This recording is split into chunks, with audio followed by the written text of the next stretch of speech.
I'm Rob Tracinski. This is Salon of the Refused, where we talk about ideas that are outside the mainstream.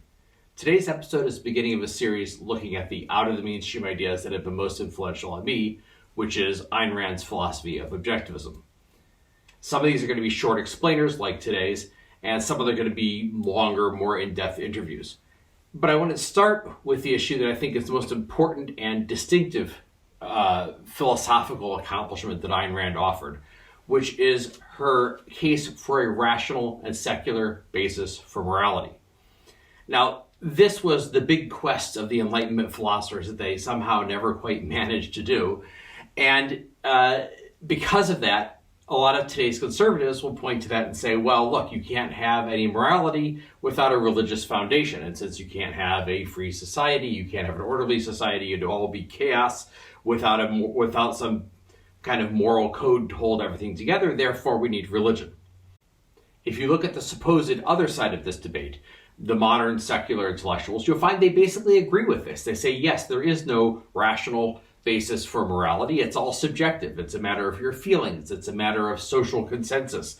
It's a matter of your membership and identity in some kind of intersectional pressure group. So you can see why it would be such a big breakthrough to have a rational and secular basis of morality, something that is neither supernatural nor subjective. I think Ayn Rand provided this, and I think I can explain it to you in about 7 minutes, starting now.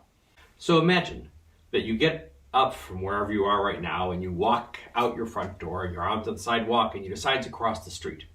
And so you're walking out into the street, as you put your first firm footstep down, you're looking both ways. Suddenly, you see a big giant truck bearing down at you at a high rate of speed. What are you going to do?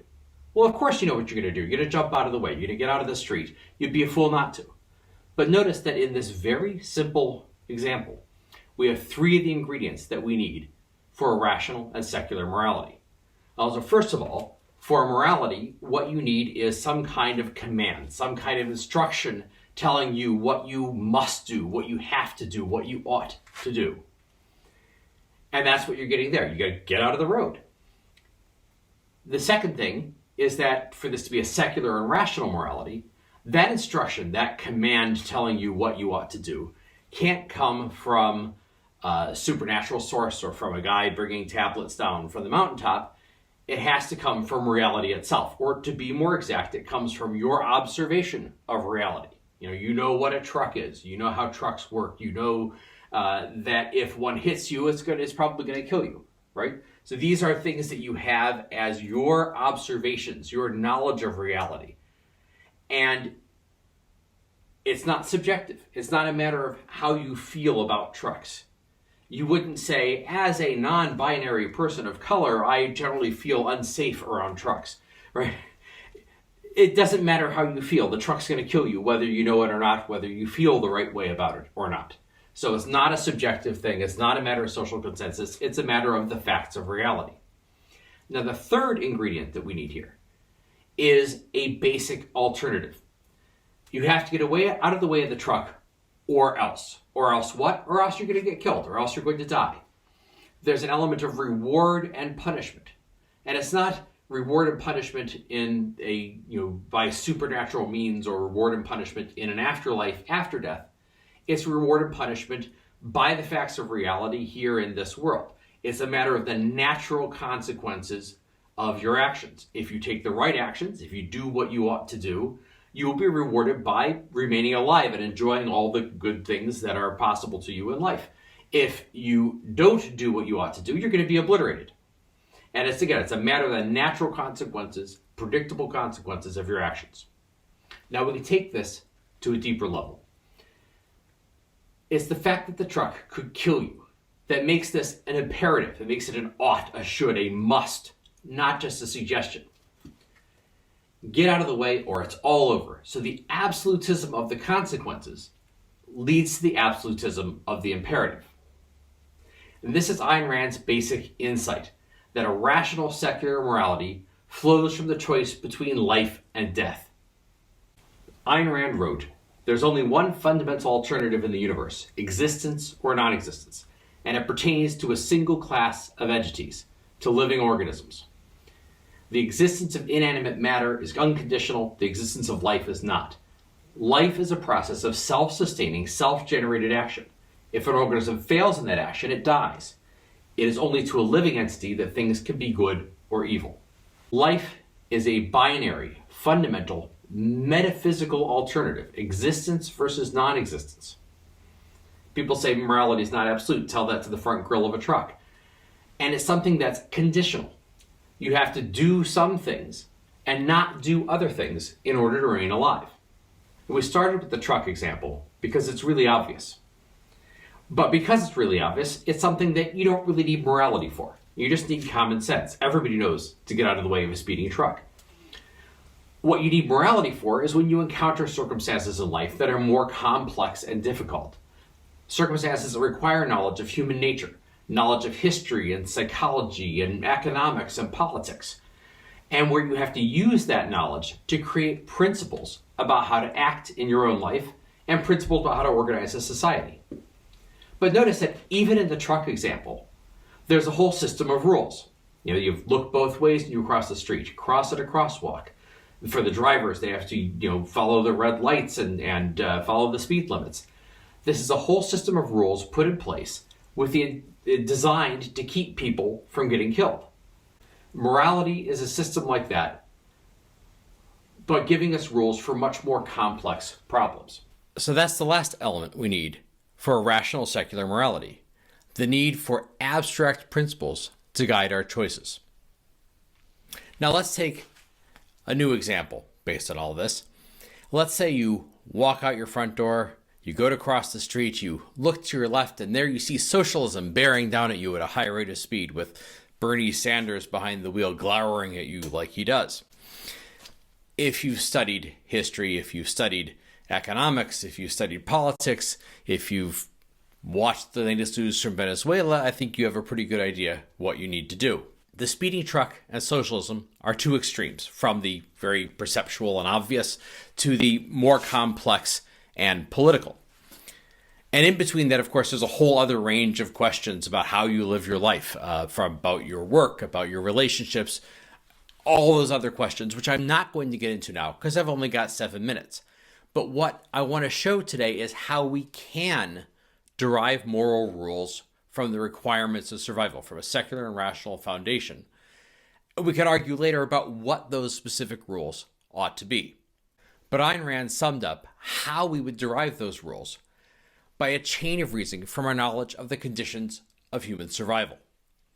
She wrote, quote, "You must eat if you want to survive. You must work if you want to eat. You must think if you want to work. You must look at reality if you want to think. If you want to know what to do, if you want to know what goals to achieve, if you want to know how to achieve them." So there you have the whole chain from the need for survival down to the need for thinking and rules and principles. Notice how all-encompassing this is. When we talk about the requirements of human survival, we're not talking about sort of bare survival, like survival on the level of cavemen. The cavemen survived. We're their descendants, but they lived to be 28 years old, and they always sort of lived precariously on the brink of extinction. A long winter, a bad hunt, and your tribe would be wiped out. We can survive a lot better. We can get to the point where we have eliminated famine, where we cured many diseases. We can get to the point where we are in advanced industrial societies today, where we live to 85 years old on average in a fair amount of comfort. And of course, we can even do better still from here. We can project a future, the sort of Star Trek future in which we've cured cancer, and we look back on chemotherapy as something that's barbaric and primitive, like the medieval practice of bleeding. So the requirements of survival are not only absolute, you either survive or you don't, they're also open-ended and unlimited. You can always do more and have more and live longer and live better. And basically, move forward into that, Star Trek future. Now, there's one specific aspect of a rational secular morality that I do want to address. And some people object, well, what about certain things that we all recognize as heroic, where people take on incredible risks as firefighters or volunteering as soldiers to fight in war? And we regard that as heroic, but people are risking their lives. How is that consistent with a morality that's based on the requirements of survival?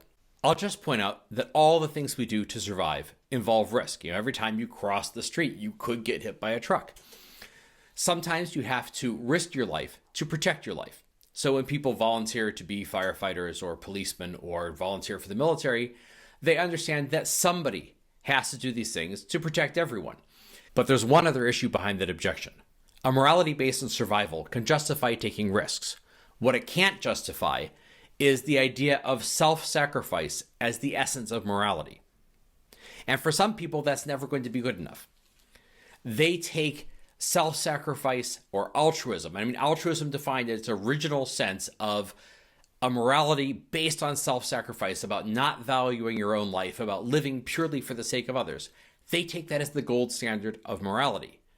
But historically, there have been systems of morality in the classical world, and especially in the Enlightenment, that were not built purely around self-sacrifice, that accepted some idea of self-interest, or what the Enlightenment like to call self-interest properly understood. So the question here isn't, can you find a rational basis for morality? The objection is, can you find a rational basis for morality that meets my preconceptions? But I would suggest that if there's a gap between what the facts of reality can support and what your preconceptions are, maybe it's your preconceptions that you should question first. Yet it's reasonable to ask this kind of question, because every time somebody presents us with a new moral idea or a new social system, we want to see what it's going to look like, what its actual consequences are going to be, because we want to know that this is a system in which we can live and survive and prosper.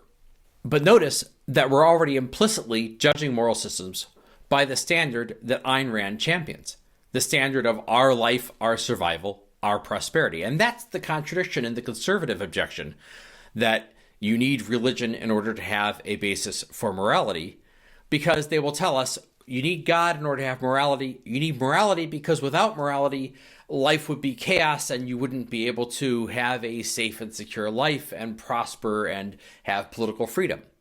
But that's already assuming that the needs and conditions of human survival and prosperity are the standard and purpose for morality. So they're already assuming that secular foundation for morality. And that brings us to another one of Ayn Rand's insights, which is that most people are already living according to the moral standards that she championed. Most people are already trying to make the best decisions they can for their well-being and their prosperity, even if they don't feel it's socially acceptable to admit that that's what they're doing.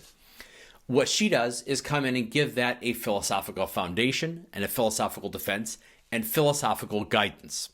And that's the sense in which Ayn Rand's moral philosophy is liberating, because it's based on the requirements of human survival.